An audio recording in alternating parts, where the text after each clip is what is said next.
और कितना वक्त लगेगा? आज तक ऐसा नहीं हुआ कि किसी का पता ना चल सके। समझ में नहीं आती कि जमीन खा गई या आसमान निकल गया। मुझे हर हालत में गुलाम चाहिए, और वो भी जिंदा। मुझे इत्तला करो। पल पल की खबर चाहिए, या इसके लिए भी मुझे तुम लोगों को इस्लामाबाद से फोन करवाना पड़ेगा? बाहर भाई कुर्बान अली अकेले बैठे हैं और आप यहाँ गुलाम के लिए परेशान हो रहे हैं। उस औलाद से कुछ ज्यादा ही हमदर्दी नहीं हो रही आपको? औलाद तो वो मेरी ही है, इसमें कोई दो राय नहीं है। राय तो मैं मांग भी नहीं रही हूँ, सिर्फ इतना ही कहा है कि घर में मेहमान आए हुए हैं, ना आपका पता है ना ही आपके बेटे का। पाशा कहाँ गए? तुम्हारे भाई ने उससे कुछ कहा है, जिसके बाद वो यहाँ से चला गया है। चाय का कहा? क्या होगा उस गुलाम की माँ के पास? वैसे मेरे भाई के साथ आपका रिश्ता सिर्फ मेरी वजह से नहीं है, अब वो आपका समधी भी लगता है। पाशा का सुसर इसी बात का लिहाज रखा करे। तो तुम्हारे भाई को भी ये समझना चाहिए कि तल्ख अल्फाज इस्तेमाल करने से पहले वो इस बात को जहन में रखे कि उसकी बेटी अब इस घर की बहू है, और बादशाह की बीवी भी। बादशाह आजकल जिस दौर से गुजर रहा है उसे तुम भी अच्छी तरह जानती हो, और मैं भी। पता नहीं हमारे ही खानदान में ये मोहब्बत का मसला क्यों है।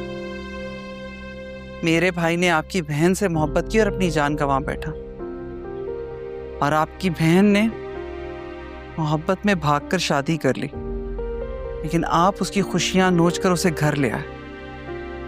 खुशी ठीक ही कहती है, काश कि आपने कह दिया होता कि वो मर गई,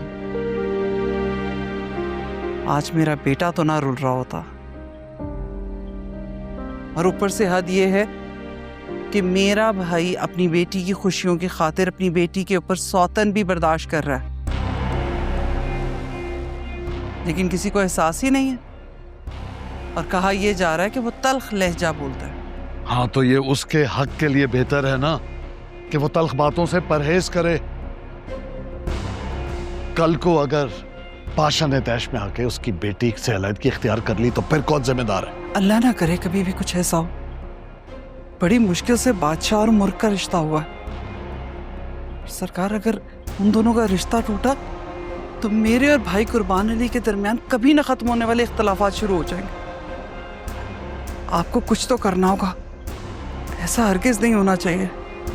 मैंने इस खानदान की रस्मों और रिवाजों की खातिर अपनी बहन को धमकी देकर यह शादी करवाई है, क्योंकि मैं भी खुद ये चाहता हूं कि मुर्ख के लिए बादशाह के दिल में नरमी पैदा हो, दोनों खुश रहें। लेकिन जानती हो, तुम्हारा भाई ये नहीं चाहता। हाँ, खैर, तुम अपने भाई को समझाओ और उससे कहो कि अपनी जुबान और खुद दोनों पर काबू रखे।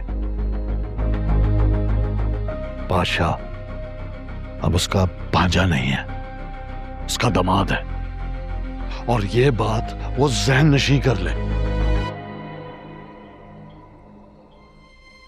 मैं बादशाह को बुलाता हूं, तुम जाओ।